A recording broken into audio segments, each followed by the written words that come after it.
Good morning to all. तो आज के एडिटोरियल में बात करने वाले हम इंडिया के बारे में और इंडिया की फॉरेन पॉलिसी 2020 के बाद कैसी होनी चाहिए उन सभी के बारे में। और एम के नारायण जी ने ये एडिटोरियल लिखा है। तो चलिए बगैर देर करते हुए स्टार्ट करते हैं। अगर आपने चैनल को सब्सक्राइब ना किया हो तो please hit the subscribe button. तो रीफ्रेमिंग इंडियाज़ फॉरेन पॉलिसी और प्रायोरिटी। फॉर रीफ्रेमिंग मतलब फिर से पुनर्स्थापित करना हमारी इंडिया की फॉरेन पॉलिसी की प्राथमिकताओं को, क्योंकि अभी प्राथमिकताएं क्या हो गई थी, बदल गई थी। और इनका एक मेन मुद्दा ये है कि हमें चीन को नज़रअंदाज नहीं कर सकते, जो कि हम नज़रअंदाज कर रहे हैं अप्रैल वाले क्लैश के बाद। तो the year 2020 should see cementing of the many trend that had their genesis in 2020। तो यहाँ पर जेनेसिस का मतलब होता है उत्पत्ति। तो 2020 में जो ट्रेंड उत्पन्न हुए, तो 2021 इस हिसाब से देखना चाहिए कि वो सीमेंट करेगा, मतलब उसको और जो ट्रेंड उत्पन्न हुए 2020 में उनको और क्या करेगा, सुदृढ़ करेगा या उनको और सशक्त करेगा। कई ट्रेंड, कैसे ट्रेंड उत्पन्न हुए हैं, वो कोई दुश्मन बन गया, जो दोस्त थे वो दुश्मन बन गए, जो दुश्मन थे वो दोस्त बन गए। ऐसे कई ट्रेंड इंटरनेशनल फॉरेन पॉलिसी में उत्पन्न हुए हैं। तो 2021 में इनका ये कहना है कि वो ट्रेंड क्या होंगे, और सशक्त होंगे या और मजबूत होंगे। Leadership change in United State is perhaps the most awaited change. तो जहाँ पर जो लीडरशिप चेंज हुई है यूएस के अंदर, वो शायद, परहैप्स मतलब होता है शायद, ये एक मोस्ट अवेटेड चेंज है, but is unlikely to bring about major power shift in international arena. लेकिन यहाँ कुछ ऐसा दिखाई नहीं देता है कि कोई पावर का एक हस्तांतरण हो रहा है इंटरनेशनल एरिना में। कैसा पावर का हस्तांतरण, कि अमेरिका एक पावरफुल कंट्री नहीं रहेगा, जैसे कि आपने पिछले कुछ एडिटोरियल पढ़े होंगे, चाइना को बहुत बड़ा चढ़ाकर दिखाया गया था एंड ऑल। तो वो सब चीज़ इनका कहना है कि वो पावर शिफ्टिंग अभी नहीं होगी। Even before the change over the despite the promise of Biden presidency to invigorate the US-Europe axis, Europe has turned it back on US and revive its China link। तो यहाँ पर आपको मानना होगा कि 2000 इन्वेगोरेट मतलब संबल बनाना या सशक्त करना किसी चीज़ को। तो इसका ये है, अब 2000 जब डोनाल्ड ट्रंप राष्ट्रपति नहीं थे, उससे पहले किसकी शासन था, जो भी पार्टी आई है डेमोक्रेट के। तो उन्होंने क्या किया था, यूरोप और यूएस के उस समय क्या थे, रिलेशन बहुत अच्छे थे। लेकिन जो ट्रंप आए उनके समय क्या हुआ था कि ट्रंप ने अमेरिका को ध्यान में रखते हुए पॉलिसी बनाई, और उसके कारण क्या हुआ, यूरोप कहाँ पर टर्न बैक हो गया, चाइना के कारण, चाइना की तरफ। तो उसने फिर रिवाइव मतलब जिंदा करने स्टार्ट कर दिया अपने रिलेशन, किनके साथ, चाइना के साथ, by concluding it principle the negotiation for EU China comprehensive agreement on investment. और ये कॉम्प्रिहेंसिव इन्वेस्टमेंट वाला एग्रीमेंट उसने साइन कर लिया। ये इसके कुछ साइन है, या जो कह सकते हो दिखाई देने वाले चिन्ह है। In one Swift move Europe has thus shattered all hope that China would remain ostracized in 2021। और जैसे ही यूरोप ने क्या किया, चाइना की तरफ उसका झुकाव हुआ, तो आपको मालूम होगा कि यूरोप एक बहुत बड़ी इकोनॉमी है, आर्थिक रूप से देखें और चाहे विकसित देश भी देखें तो बहुत से विकसित देश यूरोपियन यूनियन में आते हैं। तो उसने जैसे ही चाइना की तरफ शिफ्ट किया, तो जो एक आशा लगाई जा रही थी कि 2021 में चाइना का क्या होगा, ऑस्ट्रेसाइज किया जाएगा, मतलब बहिष्कार किया जाएगा, वो उन सभी आशाओं को क्या कर दिया, सेटर्ड कर दिया इस यूरोप के इस मूव ने। मैनी मूव मतलब कदम ने, ठीक है। Many country will now find themselves scrambling for cover. और यहाँ पर जो कवर करने के लिए बहुत सी कंट्री क्या कर रही हैं,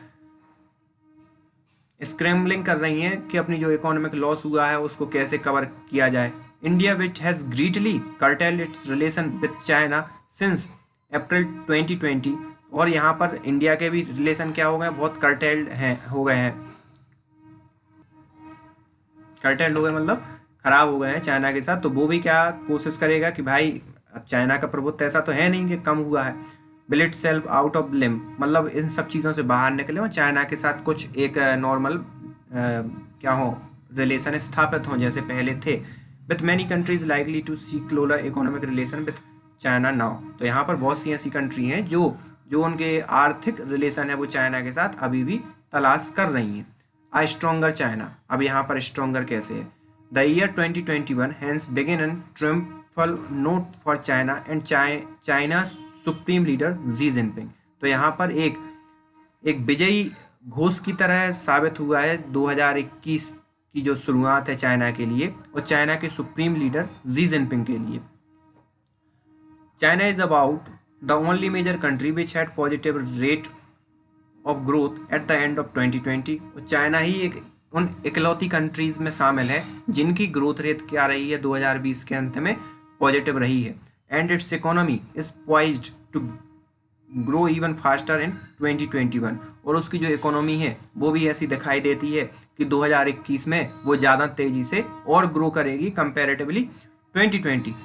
तो मिलिट्रली भी अगर देखा जाए, मतलब आर्मी या सेना के परिदृश्य से भी देखा जाए, तो China has further strengthen itself and now seek to dominate the Indo Pacific ocean with its announcement of the launch of its third aircraft carrier in 2021। तो अगर सेना के परिदृश्य से भी देखा जाए तो चाइना क्या हो रहा है, बहुत सशक्त हो रहा है और उसने इंडिया पैसिफिक में एयरक्राफ्ट कैरियर को, थर्ड एयरक्राफ्ट कैरियर को मतलब लॉन्च करने की भी बात उसने कर दी है। एयरक्राफ्ट कैरियर पूरा का पूरा एक बड़ा जहाजी बेड़ा होता है जिसमें हर एक चीज़ शामिल होता है, उस पर हवाई पट्टी भी होता है, ये सब।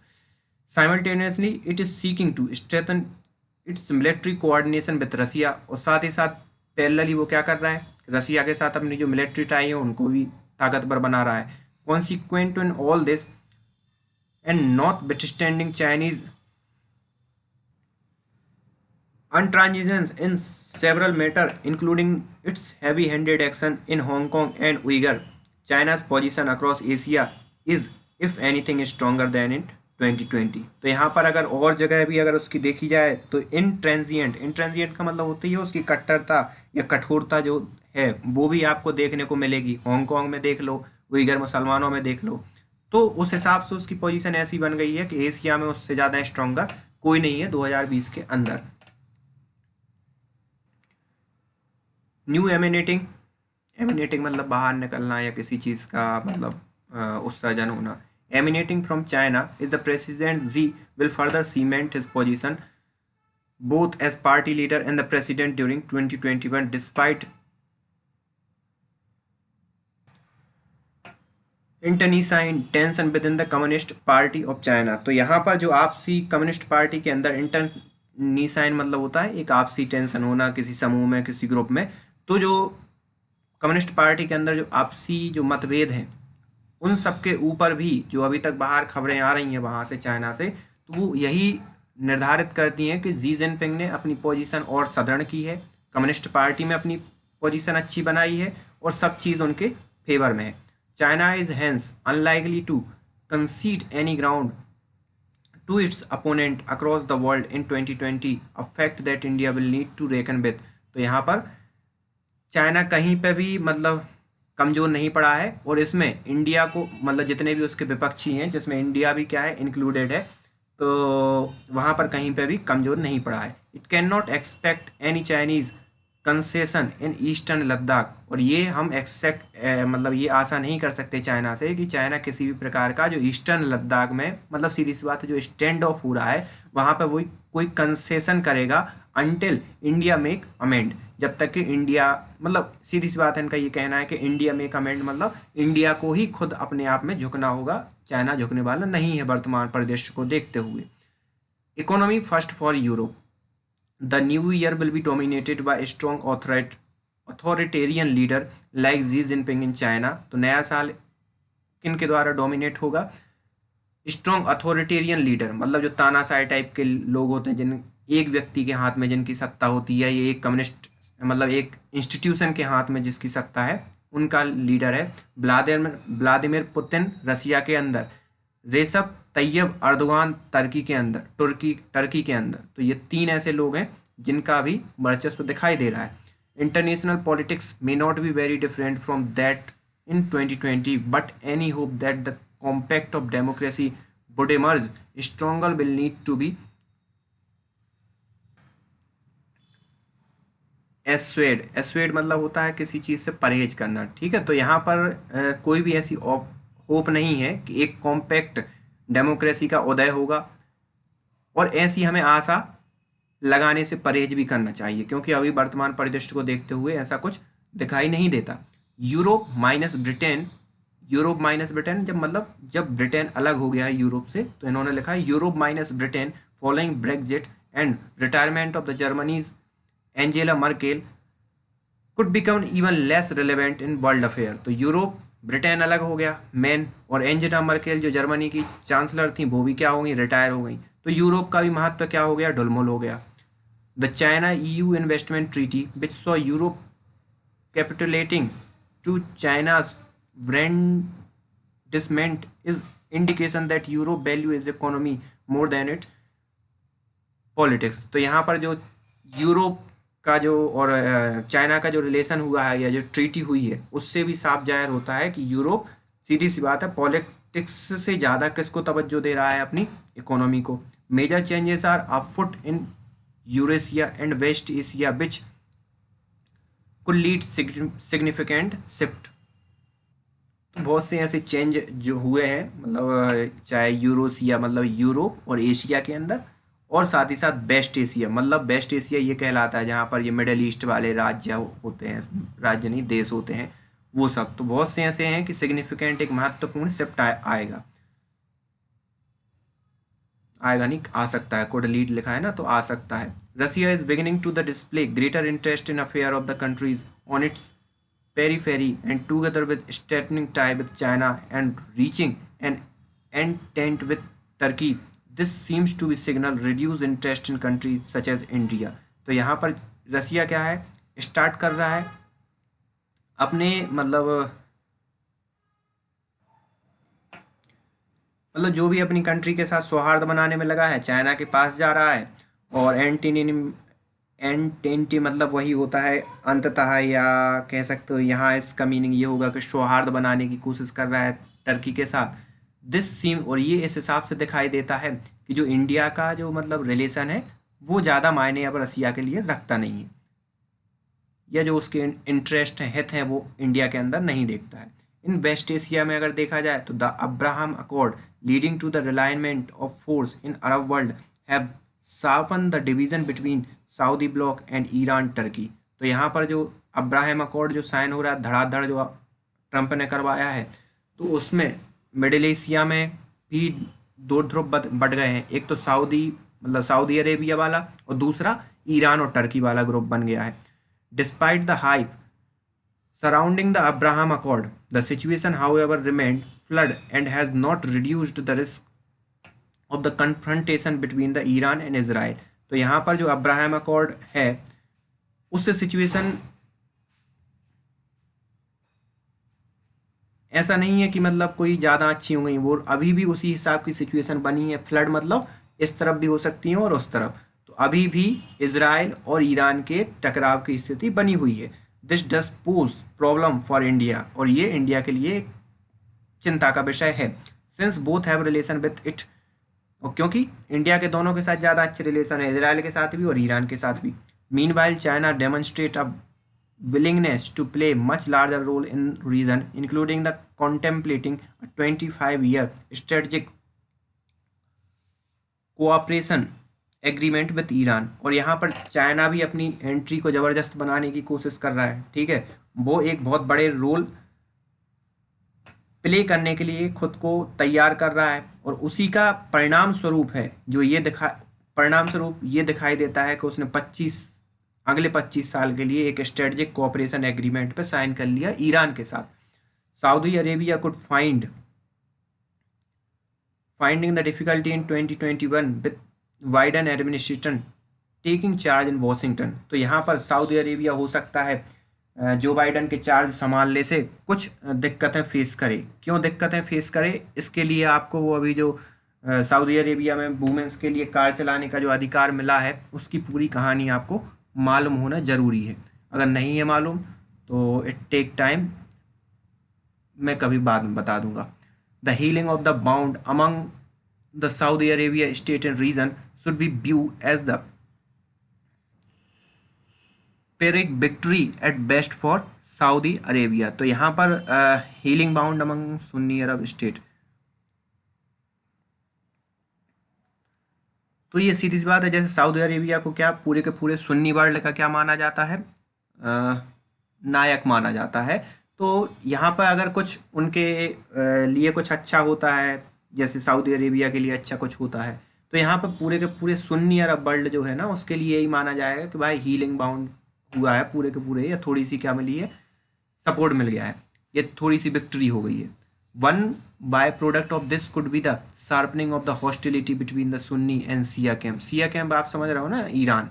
तो यहाँ पर उसका प्रोडक्ट क्या निकलेगा, और सुन्नी और सिया में और हॉस्टिलिटी क्या होगी, बढ़ेगी। हॉस्टिलिटी मतलब शत्रुता। Given the strategic flux in region, Iran could well be tempted to use the nuclear capability to enhance its position, confidence that best may be unwilling to challenge it at any juncture. तो यहाँ पर एक और चीज़ देखने वाली है कि Iran कोशिश करेगा कि उससे न्यूक्लियर उसमें ज़्यादा अच्छी ताकत मिल जाए, जो कि सऊदी अरेबिया के पास वर्तमान में है नहीं। तो वो ईरान इसलिए पाना चाहेगा क्योंकि अगर मान लो वो इन फर्दर कुछ और चीज़ें करता है, तो जो वेस्टर्न वर्ल्ड है वो ज़्यादा उसको मतलब इंटरप्ट ना कर पाए या उसको चुनौती ना दे पाए। इस कारण ईरान चाहेगा कि वो न्यूक्लियर पावर में महारत हासिल कर ले। इंडिया आइसोलेटेड, इंडिया अलग थलग पड़ गया, कैसे, इनके अकॉर्डिंग है ना जो लिखा है इन्होंने। At the start of 2020 India seems to be odd man missing as far as these development are concern. तो यहाँ पर जितने भी ये डेवलपमेंट हुए हैं, इसमें इंडिया क्या है, इंडिया का कहीं रोल नहीं है। तो वो एक प्रकार से मिसिंग है अभी तक के जितने भी डेवलपमेंट हुए हैं उनको देखते हुए। नो ब्रेक थ्रू इन साइनो इंडिया रिलेशन है। साइनो इंडियन मतलब चाइना और इंडिया के रिलेशन में भी कोई ज़्यादा अच्छा बैक थ्रो या ज़्यादा अच्छी चीज़ नहीं हुई है, और इट लाइकली टू अकर, और ना ये दिखाई दे रहा है कि ये अच्छे होने वाले भी हैं। And the confrontation of between India and Chinese armed force is expected to continue. और यहाँ पर जो भी स्टैंड ऑफ अभी चल रहा है, वो अभी को देखते हुए तो यही लग रहा है कि उस बड़ा रहेगा, मतलब बना रहेगा स्टैंड ऑफ जो इंडिया और चाइना की सेनाओं के बिटवीन है। India currently play no significant role in west Asia. West Asia के अंदर भी इंडिया कोई अच्छा रोल प्ले नहीं कर रहा है। India Iran relation today lack warmth, और इंडिया और ईरान के जो रिलेशन है वो भी क्या है, कम है, मतलब ज़्यादा उतने अच्छे नहीं है। क्यों अच्छे नहीं है, क्योंकि आपको मालूम होगा 2016 में चाबहार पोर्ट के लिए साइन हुआ था, लेकिन उसी समय ट्रंप की एंट्री हुई और ट्रंप ने ईरान पर फिर से बैन लगा दिया। तो उन सब चीज़ों से प्रभावित हुई चीज़ें। In Afghanistan India has been marginalise as far as the peace process in concern. और अगर आपने मेरे पहले एडिटोरियल को देखे हों या खुद पढ़े हों, तो आपको मालूम होगा कि इंडिया को कैसे अलग थलग कर दिया। अफगानिस्तान की जो पीस प्रोसेस हुई तालिबान और अफगानिस्तान गवर्नमेंट के बीच में, उसमें भी कैसे इंडिया के लिए कोई सीट तक नहीं दी गई। वाइल इंडिया, जबकि इंडिया ने बहुत ज़्यादा इन्वेस्टमेंट कर रखा है अफगानिस्तान के अंदर, और अफगानिस्तान की जो वर्तमान गवर्नमेंट है उसके साथ बहुत अच्छे रिलेशन भी है इंडिया के। While India challenges against Pakistan of sponsoring terror have had some impact globally, it has further aggravated tension between the two neighbors and in this process also helped Pakistan to cement its relation with China। तो यहाँ पर India यही कर सकता है या कर रहा है कि भाई आतंक के लिए पाकिस्तान को जिम्मेदार ठहराए, और उससे क्या होगा, दोनों के बिटवीन टेंशन बढ़ेगी, दोनों के बिटवीन टेंशन बढ़ेगी दोनों पड़ोसियों के बीच। तो फिर उससे क्या होगा, पाकिस्तान किसकी तरफ चला जाएगा, चाइना की तरफ चला जाएगा, और वो अपने रिलेशन और मजबूत कर लेगा चाइना के साथ। While hostility between India and Nepal appear to have reduce lately. तो यहाँ पर जो इंडिया और नेपाल के जो हॉस्टिलिटी है, शत्रुता है, वो अभी दिखाई ऐसी दे रही है कि रिड्यूस हो जाएगी। रिलेशन कंटिन्यू टू स्ट्रेथन, और जो रिलेशन है वो नियत हो जाएंगे। Through the series of diplomatic visit India had made valiant effort to improve relation with some of its neighbors such as the Bangladesh, Myanmar and Sri Lanka, but as of now worthwhile results are not evident। तो यहाँ पर ये Valiant का मतलब होता है एक बहादुर कदम, एक साहसी कदम कह सकते हो आप। तो इंडिया ने एक साहसी कदम किया है। क्यों साहसी कदम किया, आपको मालूम होगा कि हमारे जो चीफ ऑफ स्टाफ हैं, मतलब चीफ ऑफ स्टाफ नहीं, हमारे आर्मी के जो प्रमुख हैं नरवणे साहब, वो गए कई कंट्री की विजिट पर अभी गए थे। बांग्लादेश, म्यांमार, श्रीलंका, तो इनके साथ इन्होंने रिलेशन अच्छी कोशिश करने की कोशिश की है भारत ने, लेकिन वो अभी भी क्या है, दिखाई नहीं दे रहे हैं कि ऐसा कुछ है, मतलब स्पष्ट रूप से ऐसे दिखाई नहीं दे रहा है कि वो इंडिया के साथ अच्छे रिलेशन है। एविडेंट मतलब होता है किसी चीज़ का प्रख्यापित हो जाना या सामने आ जाना। One key take away is that the India China relation deteriorate, India's neighbour are not ours to taking side, increasing India's isolation. तो यहाँ पर जैसे जैसे इंडिया के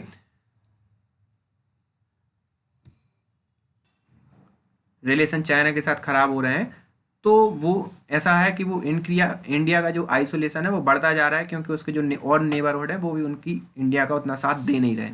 weather India's perceived marginalisation from global mainstream event as we enter 2020 signify a sharp drop off in its foreign policy capability is no doubt debatable, debacle नहीं debatable है। तो यहाँ पर सीधी सी बात है, जो 2021 की शुरुआत से जो ग्लोबल मेन स्ट्रीम में है इंडिया की जो फॉरेन पॉलिसी है वो भी क्या हुई है, ड्रॉप मतलब गिर चुकी है। और इसमें नो डाउट इसके लिए हमें डिबेटेबल है कि किस हद तक गिरी है, किस हद तक नहीं गिरी है। India's foreign policy objective are to widen its sphere of influence. तो इंडिया के जो फॉरेन पॉलिसी के जो उद्देश्य हैं वो भी क्या है, बड़े हैं। अगर इन्फ्लुएंस के स्फेयर में देखा जाए तो enhance it's rules across nation and make it present felt at emerging power in increasing disruptive global system. तो यहाँ पर इस हिसाब से प्रेजेंट कर पाए वो कि भाई वो एक इमर्जिंग पावर है जो भी डिस्ट्रप्टिव ग्लोबल सिस्टम है। डिस्ट्रप्टिव ग्लोबल सिस्टम का अर्थ कई मायनों में अलग अलग है, अगर आप पिछले कई एडिटोरियल में पढ़ रहे हो तो वो चीज़ें आपको समझ में आ रही होंगी। तो यहाँ पर एक मेन मुद्दा ये है कि वो इस हिसाब से खुद को दिखा पाए कि भाई वो एक इमर्जिंग पावर है, समझ रहे हो, पूरे देशों को समझा पाए, वर्ल्ड को समझा पाए। ये अलग अलग जो ऑर्गेनाइजेशन का महत्व कम हो रहा है उस बीच में।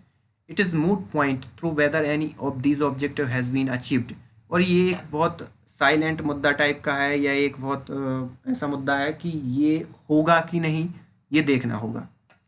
Today India's voice and council are seldom sought, seldom मतलब होता है कभी कभी, सॉट फॉर लिसन टू। तो यहाँ पर इंडिया की जो वॉइस काउंसिल है वो कभी कभी ऐसी सुनाई देती है। This is far cry from what used to happen previously.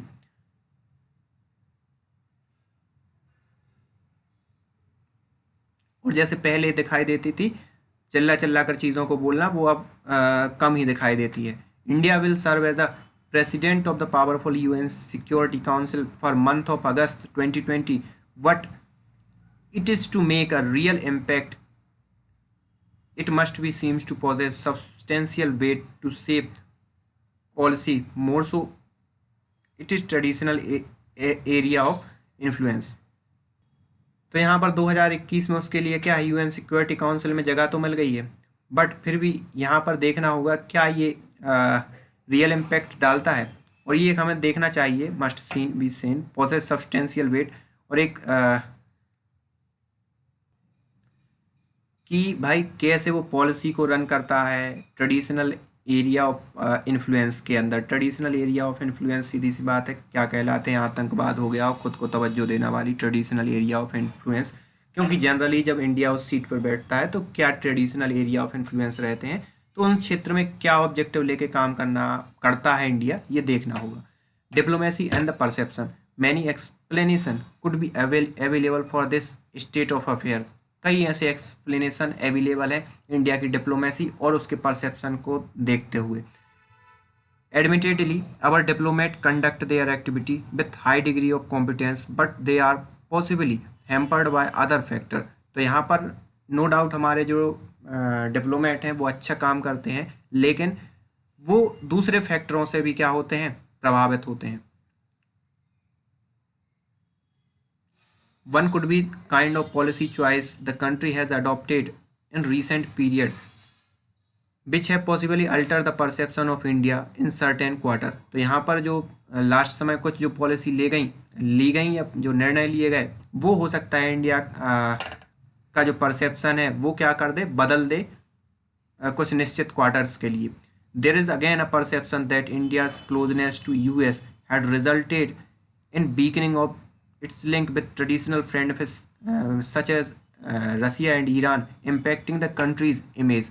तो यहाँ पर क्या होगा, कुछ जैसे पॉलिसी निर्णय कैसे कि भाई यूएस के साथ क्या कर रहा है इंडिया, रिलेशन बढ़ा रहा है। और यूएस के साथ रिलेशन बढ़ाने का अर्थ ये है कि यूएस के जो शत्रु हैं, या शत्रु ही कह सकते हो आप, रसिया हो गए और ईरान हो गए, तो उनके के संबंधों पर इम्पैक्ट पड़ेगा, क्योंकि अमेरिका ने रसिया और ईरान को बहुत बुरी तरीके से परेशान कर रखा है।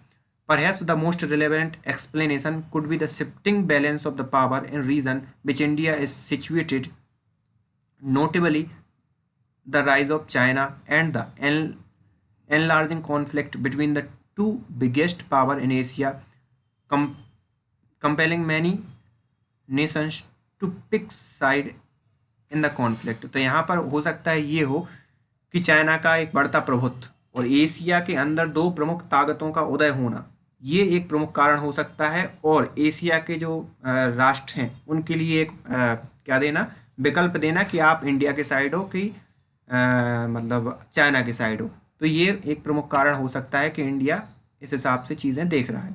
अनलेस ऑब्वियस मतलब सीधी सी बात है, स्पष्ट। तो less obvious but perhaps more relevant aspect could also be India's foreign policy suffer from ideational vacuum। तो यहाँ पर कुछ भी हो, लेकिन अभी वर्तमान स्थितियों को देख के यही लगता है कि जो आइडियल मतलब जो आदर्शवादी स्थिति रहती थी इंडिया की फॉरेन पॉलिसी में, अभी क्या है, वैक्यूम क्रिएट हो सकता है उसके अंदर।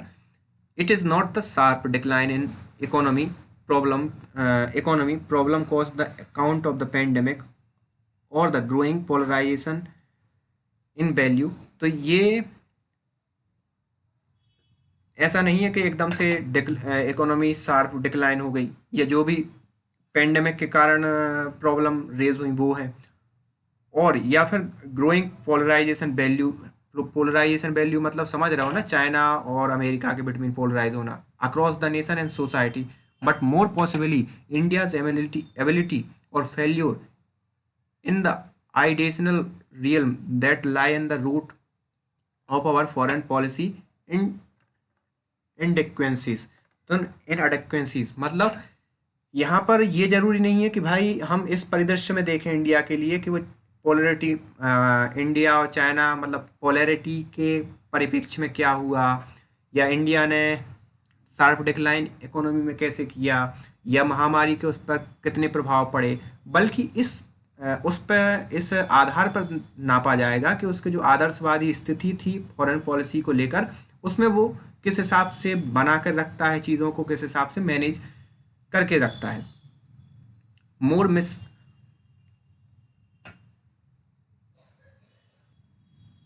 Mrs then hits. तो मिसेस मतलब समझ रहे हो ना कि जब बॉल कोई करता है तो क्या होते हैं, जो मिस हो जाती हैं बॉलें। देन हिट मतलब जो बॉल होती हैं। तो इनका ये कहना है कि हमने बहुत सी चीज़ें मिस की बजाय उनके कि हमने हिट की। Currently India remain isolated from two important supranational bodies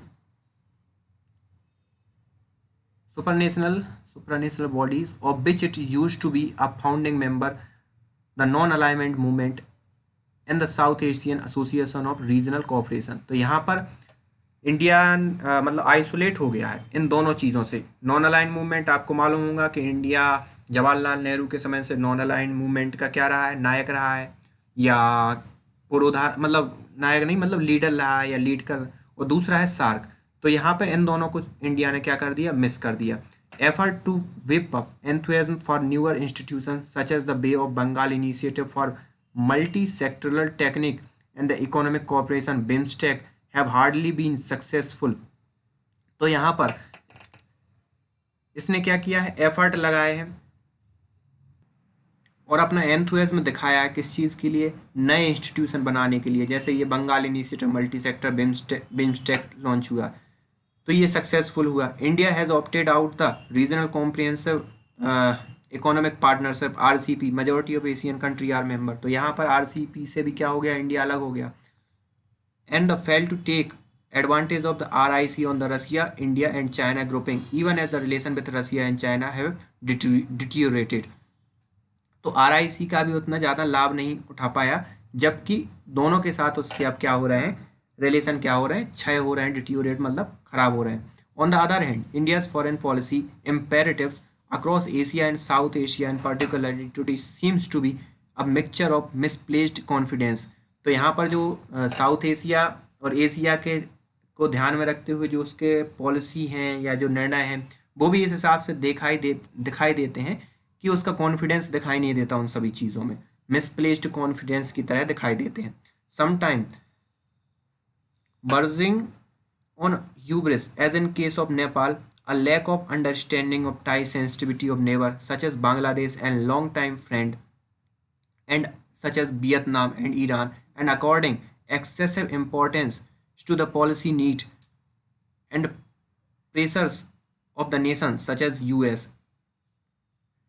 तो यहाँ पर सीधी सी बात है, क्या किया है इंडिया ने कि जहाँ पर एक्सेसिव इम्पोर्टेंस देना चाहिए पॉलिसीज़ को, मतलब जो पुराने हमारे दोस्त रहे हैं नेपाल, बांग्लादेश और ये सब हो गया, तो वहाँ नहीं दिया, बल्कि ज़्यादा से ज़्यादा प्रेशर कहाँ दिया, अमेरिका के साथ संबंधों के बीच में. There is a possibly a misplaced perception in much of Asia that India of today is not unwilling to sacrifice its strategic autonomy under US pressure. तो यहाँ पर पूरे के पूरे एशिया में और इस रीजन में ये बात चल रही है कि हो सकता, मतलब ये विश्वास करना ज़्यादा कठिन है कि इंडिया अपनी जो स्ट्रेटजिक ऑटोनॉमी है वो यूएस के सामने मतलब क्या नहीं कर रहा है, नतमस्तक नहीं कर रहा है. सीधी सी बात है, मतलब पूरे के पूरे रीजन के जो राष्ट्र हैं उनको यही लग रहा है कि इंडिया की जो ऑटोनॉमी है वो यूएस के प्रभाव में आ चुकी है. तो ऐसा लग रहा है, ठीक है. As part of the ideational restructuring of India's foreign policy, तो रीस्ट्रक्चरिंग आइडिनेशनल मतलब जैसी हमारी पहले की जो फॉरेन पॉलिसी है उसके रीस्ट्रक्चर के लिए हम क्या कर सकते हैं, तो उसकी policy what is urgently required apart from competent state craft, it is adoption of the prudent policy. तो यहाँ पर हमें एक सक्षम राष्ट्र को ध्यान में को छोड़कर कि हम भाई एक सक्षम राष्ट्र हैं और सक्षम राष्ट्रों के साथ हम संबंध बनाएंगे, इन सब चीज़ों को छोड़कर हमें एक प्रूडेंट मतलब विवेकपूर्ण पॉलिसी को अडॉप्ट करना होगा.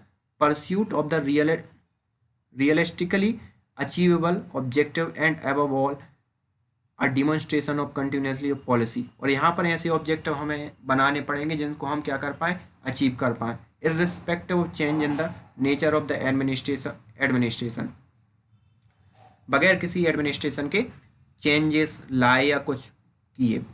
These may be the time consuming but are a surer recipe for the success attaining the foreign policy objective.